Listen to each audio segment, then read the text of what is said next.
Hey, what's up, YouTube? Welcome back to another video with ScooterBot666 and Onmyoji. Today. So, I've been working on grinding to get my Ren up to a G6. I'm not quite there yet.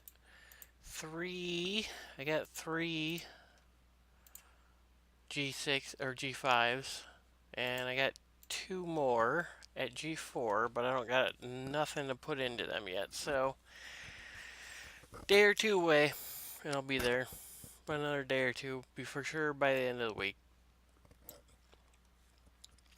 So for right now, why don't we go over here? So I seen, this is killing me. Here we go.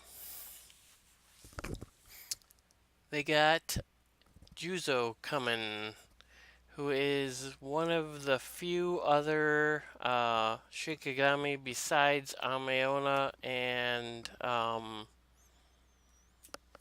Usagi that can cleanse. So she's arriving on the 20th. So let's take a look at her real quick. So if you look at her base stats, for some reason this one doesn't show the letters. But her max stats on attack, awakened and max level is 2200. Hit points is 1100. Defense 485. Speed 111. Crit's only at 3%. Crit damage is regular. Effect hit 0. Effect res 25%. So looks like just based off of these stats, she's a support. So let's look at her skills. Her normal attack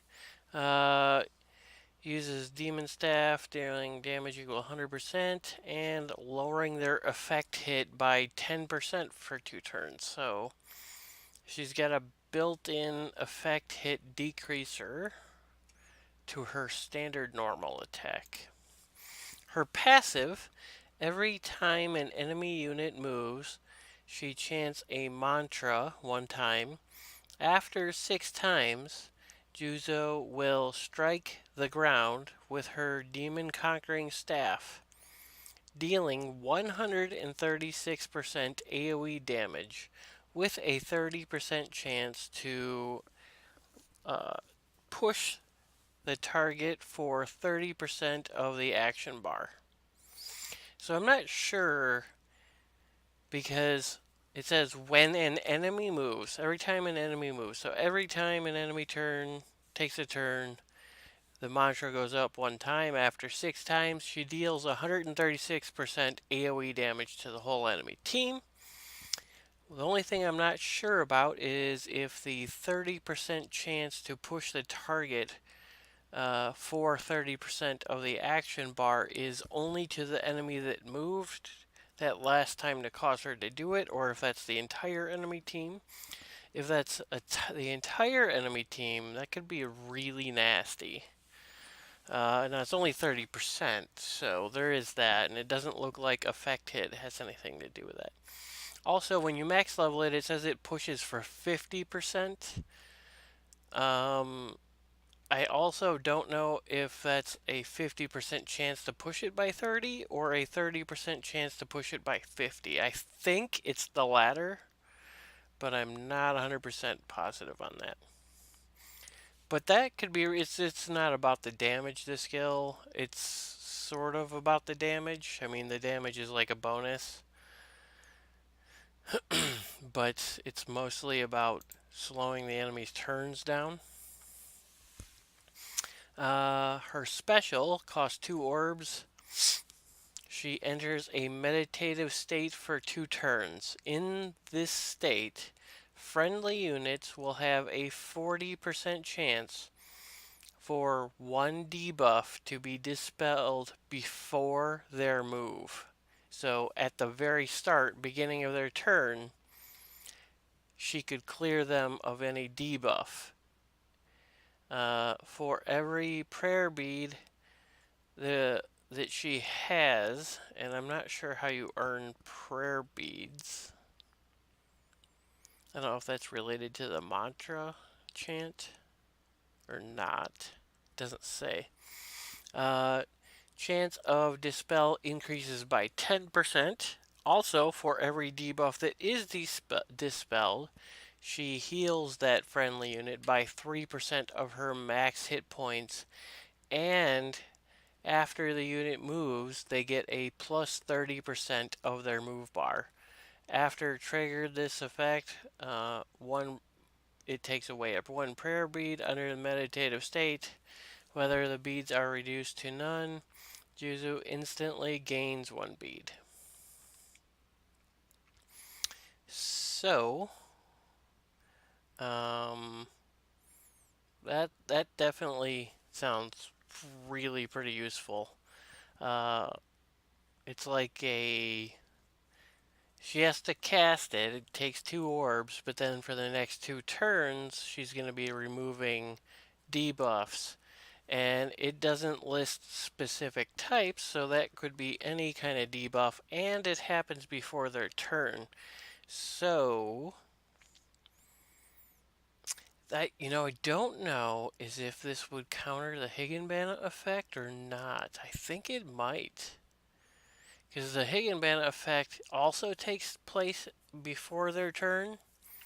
So the question is would this immediately then wipe it out, or would this actually take place after that?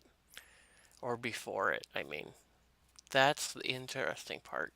Because if this is a counter for Higginbana, that's on CC, that could be really make her really popular because everybody's running with Higginbana CC right now. Well, not everybody. I've been running with her on DPS for the last few days, just playing around with it. And then Awakened, she also gets 25% effect res.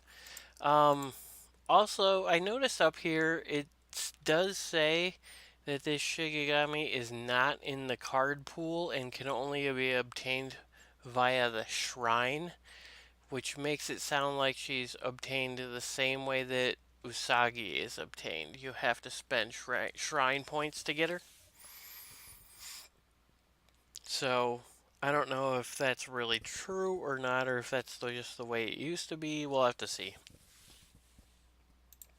Actually, does it say anything about that here? No, yep, that is correct. She'll be obtained through the shrine. So you have to spend shrine points to get her.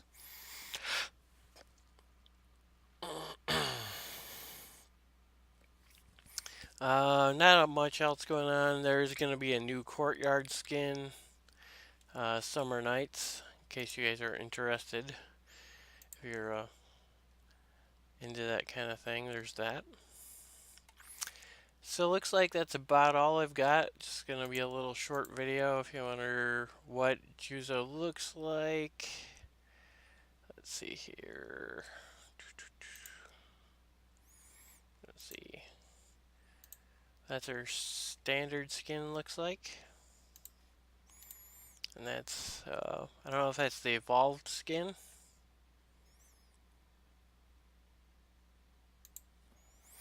So anyway, she could be pretty useful for countering CC effects, it looks like to me. Alright, so I guess that's all I got for today. You guys, why does it do that to me? Why? Why? Stupid computer. So anyways, if you guys have any questions or anything you want me to cover, please feel free to let me know in the comments. I will do my best. Alright, peace out. Have a good one, guys.